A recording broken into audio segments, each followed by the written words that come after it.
Hello, everyone. This is part 3 of 4 of my Chapter 7 notes or Chapter 7 lectures, and I refer you to page 9 of your notes.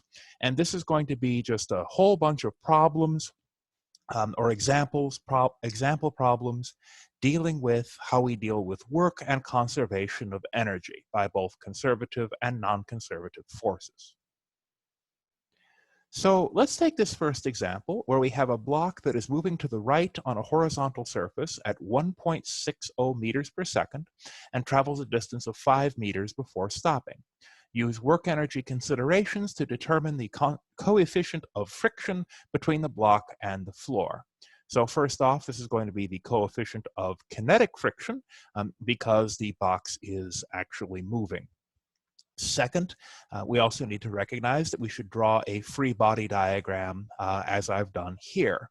So from the center of our body, we have the normal force pointing upwards, the force of gravity, or m times g, pointing downwards, and the force of kinetic friction pointing to the left.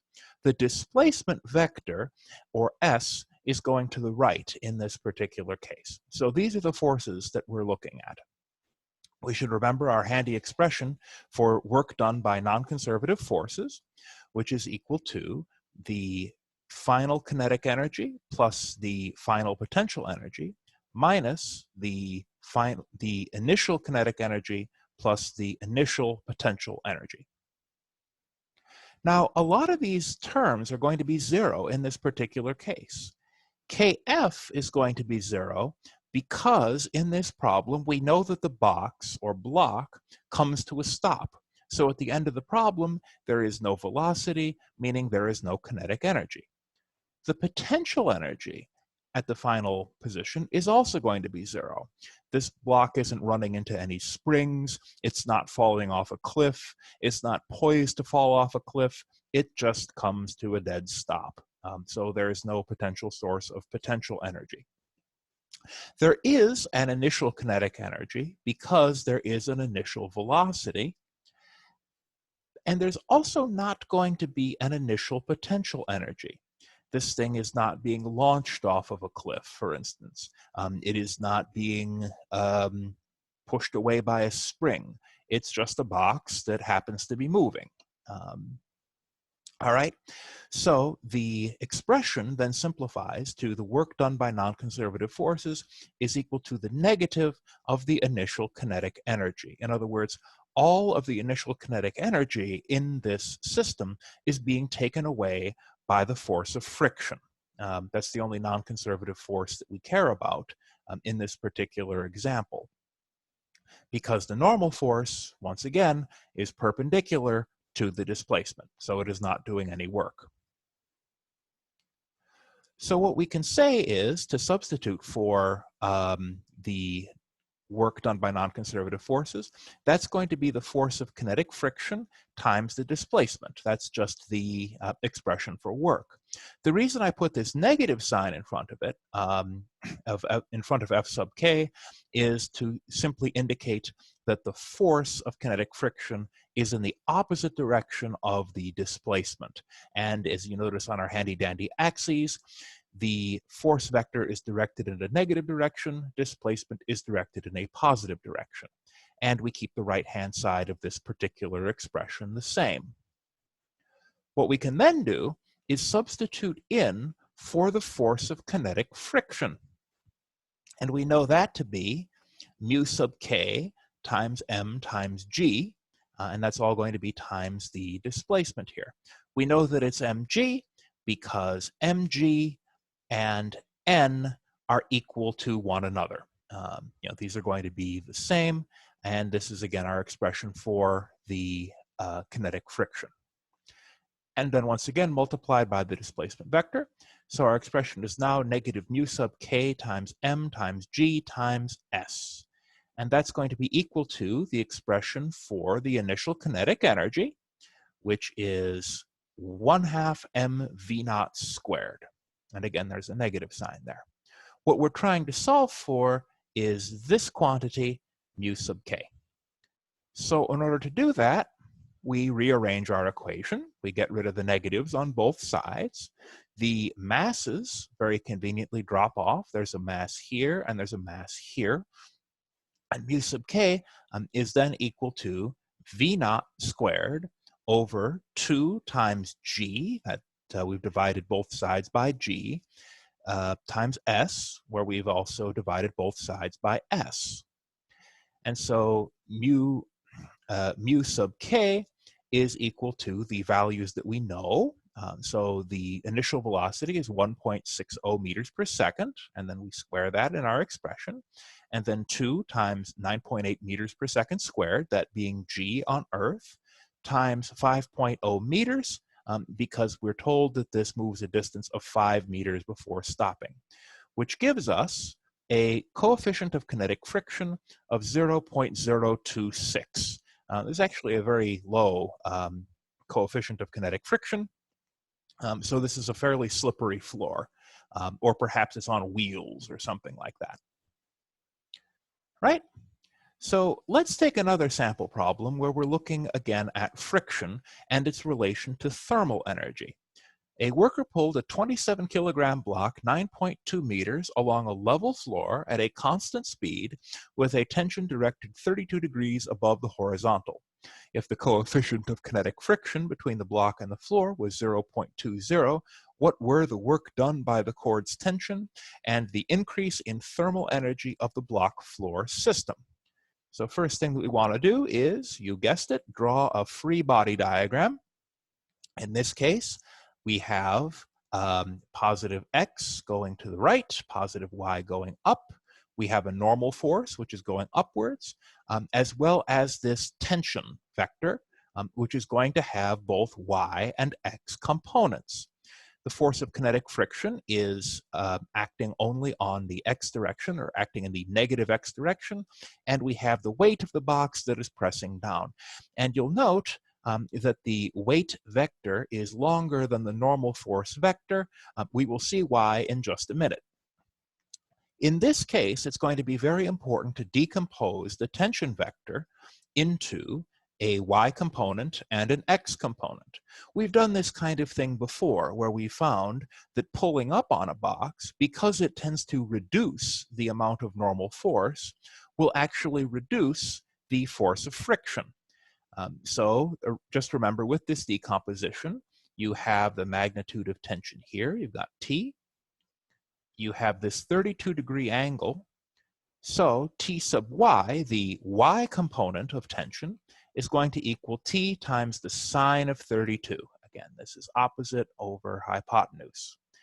Whereas T sub x, the x component of the force of tension, is going to equal T times cosine of 32 degrees. All right, so we're making a little bit of progress here. What's the next thing that we should do?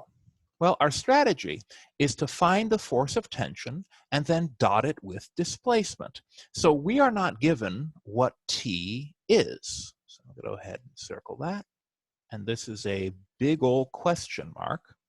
And we're going to have to find it based on the other information that we're given in this problem. So what is some of that other information? Well, we know that the sum of forces in the y direction is equal to the normal force plus T sine 32 minus W. So remember, W in this case is acting in the negative direction, so it's minus W. And the plus side is the normal force plus this y component of tension, Ty. So this guy is coming down here, and then this guy is coming down here. We also know that the sum of forces in the y direction equals 0. We're not told that this block is lifted off the floor. We're not told that this block is sinking into the ground. All of the forces are balanced. There is no acceleration in the y direction. We can rearrange this expression to give us an expression for the normal force N.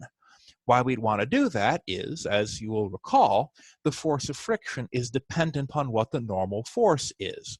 So now that we have our expression for the normal force, we can expect to plug that in sooner or later.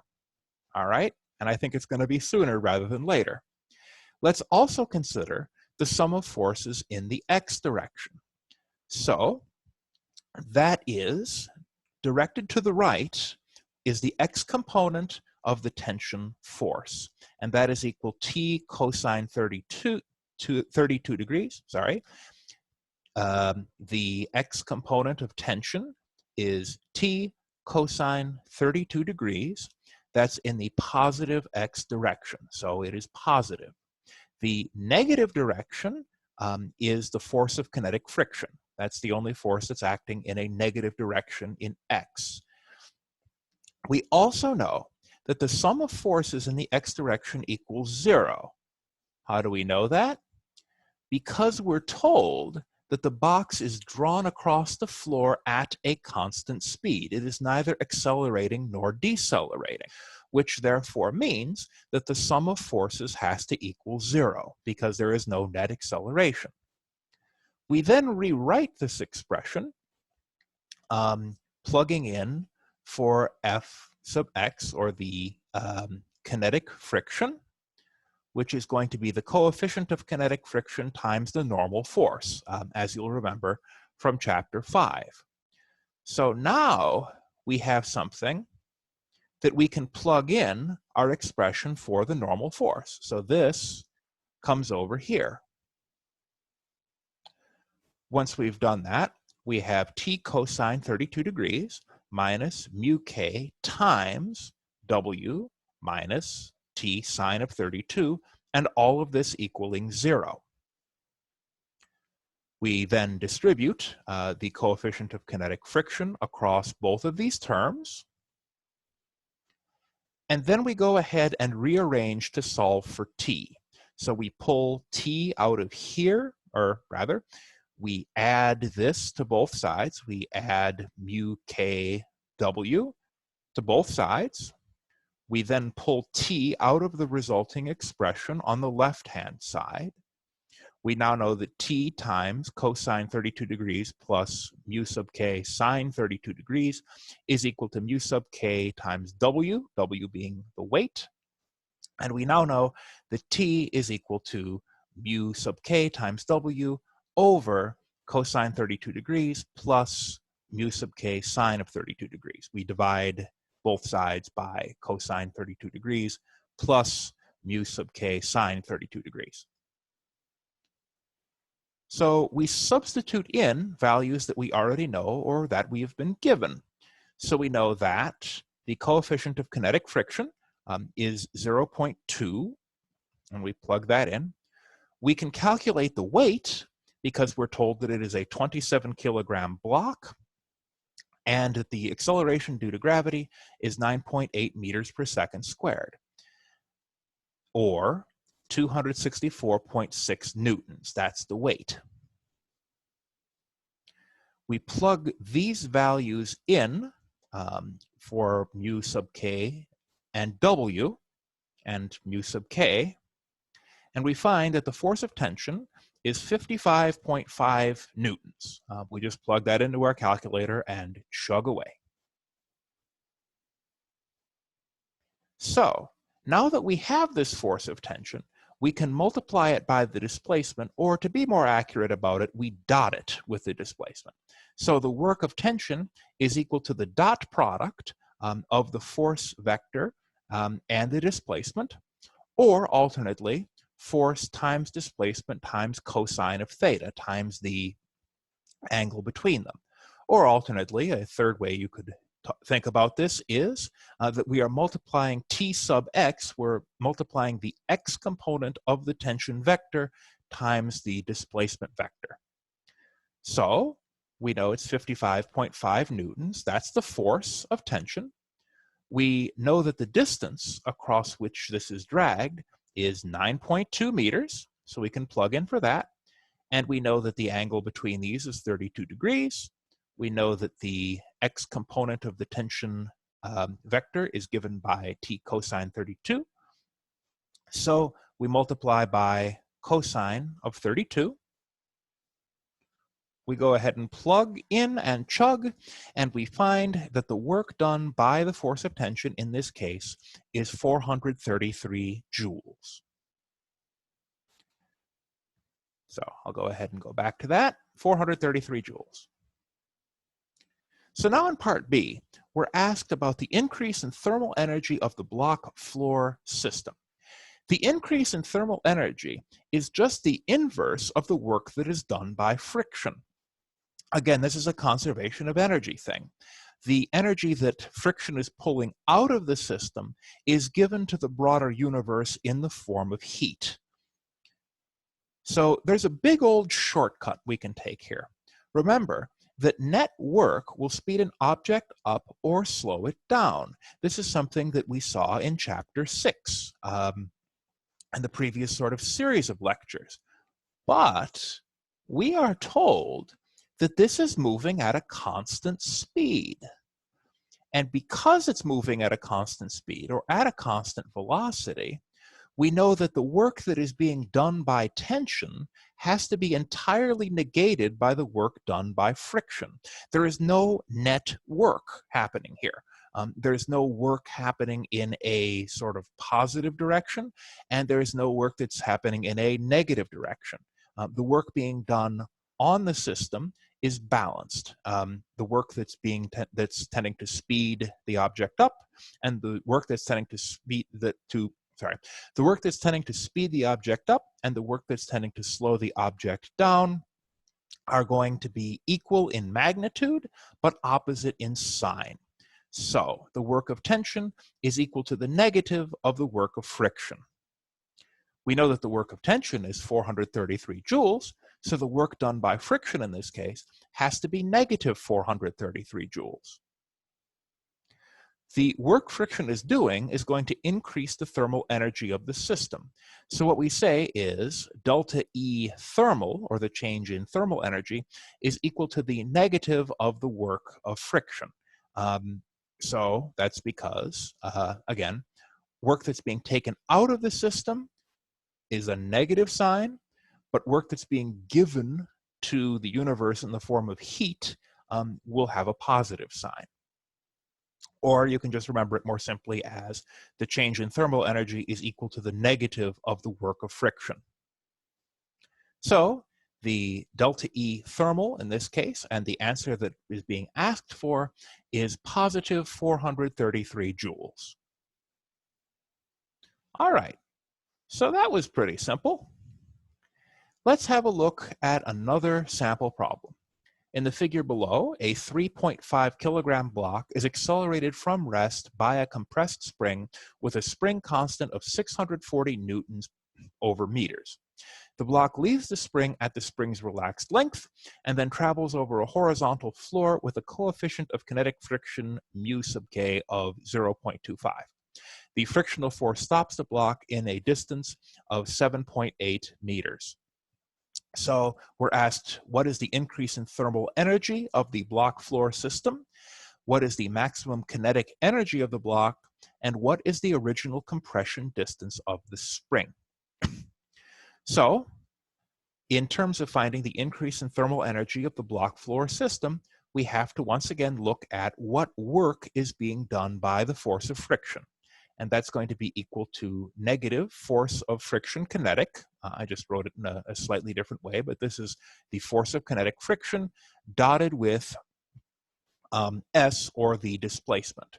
It's also important to note that in this case that N is equal to mg, because in our free body diagram, N is pointing straight up and W is pointing straight down. And they're going to be equal in magnitude and opposite in sign because this thing is not being accelerated upwards or downwards. Okay? So our expression for the force of kinetic friction is equal to the coefficient of kinetic friction times N times the normal force. And we now know that that is equal to m times g, or normal force is equal to m times g. So the coefficient of kinetic friction times m times g is the force of kinetic friction. The work of kinetic friction is going to simply be, we make the substitution like this. We pop that in there. And what we find is that work of friction equals negative mu sub k times m times g times s times the displacement. We go ahead and plug in what we know. The coefficient of kinetic friction is 0.25, so that goes in there. The mass is 3.5 kilograms, so that goes in there. Gravity is 9.8 meters per second squared, and the distance, s, is 7.8 meters. Okay, we run this through our calculators, and we find that the work of friction is negative 66.9 joules. Remember that the work of friction is opposite in sign and equal in magnitude to delta E thermal. So therefore, delta E thermal is 66.9 joules, and that is our answer. In part B, we're asked, what's the maximum kinetic energy of the block? Well, the maximum kinetic energy is right before friction starts slowing it down. We're told that this comes to the end of the spring, and so the block comes off of the spring, and then it starts being slowed down by friction. So all of the potential energy in the spring has been used up and transferred into kinetic energy because the spring is relaxed. This would be a slightly different problem if you started seeing a force of friction while the spring was still coiled. Then you'd have to account for the fact that there was still some potential energy in your system. However, in this case, very conveniently, there is no potential energy left. So all we have to say is the maximum kinetic energy is right after the box comes off of the spring and before friction starts slowing it down. And the maximum amount of energy that we can have is the amount of energy that friction takes away. This is taking away basically all of the energy in the system and converting it into heat. So the maximum amount of kinetic energy is 66.9 joules. It's equal to the negative of the work that friction does. So that was pretty easy. And then in C, what's the original compression distance of the spring? So in this system, the source of all of the energy in the system, at least initially, was in the spring. So the spring was coiled, the spring went springing, and then all of the energy was taken away by the force of kinetic friction. So again, all of the energy dispersed by friction was once stored in the spring. There are no other exterior sources of energy in this particular system. There's not somebody who's giving the spring a push. The box is not, moving along at some speed before the spring releases it. All of the energy dispersed by friction was once stored in the spring, turned into kinetic energy, and was dispersed by friction. So the potential energy of the spring maximum is equal to 66.9 joules, and we know the equation for work done by a spring is 1/2 kx squared, where k is the spring constant. We know what the spring constant is. That is going to be 640 newtons over meters. So we plug that in. We rearrange and solve for x, and x in this case is equal to 0.457 meters. You could say that this is a negative displacement, once again, because the spring has been compressed, but it is asking for a compression distance, so you can say that it's asking for a magnitude. I think either the positive or the negative answer would be acceptable. Double check with your professors in this particular case, but I would accept either answer in this particular case. All right, so now I'm going to step back and let you have a try. I'll give you the answers to these problems, and I'd like you, the viewer, to see if you can find them. Good luck. So sample problem number 3. There is an 850 kilogram roller coaster, which is released from rest at point A, and point A is right there, of the track shown in the figure. Assume there is no friction or air resistance between points A and C, right? And then the height here is 140 meters tall as given. and then this height up to point B is 95 meters. So the question is, how fast is the roller coaster moving at point B? And I'll go ahead and have that be a question mark. And what you should find is that the velocity is 29.7 meters per second. The second part of this question is asking you, what is the coefficient of kinetic friction in the region between point C and point D if the roller coaster stops at point D? So it's asking for this particular region. What is mu sub k? Right? You should assume once again that between points A and C there is no friction, but at point C friction kicks in and lasts all the way to point D where the thing is brought to a stop. It's also fair to assume that this is flat, that this is a flat stretch of track, which is 120 meters long. All right, and the answer you should get is 0.50 for the coefficient of kinetic friction. So go ahead and give those problems a shot and see what you can come up with. All right, so that concludes part 3 of 4. In the next video, we will be doing part 4, which is dealing with force and potential energy. I hope you enjoyed this lecture, and happy problem solving, and I will see you next time.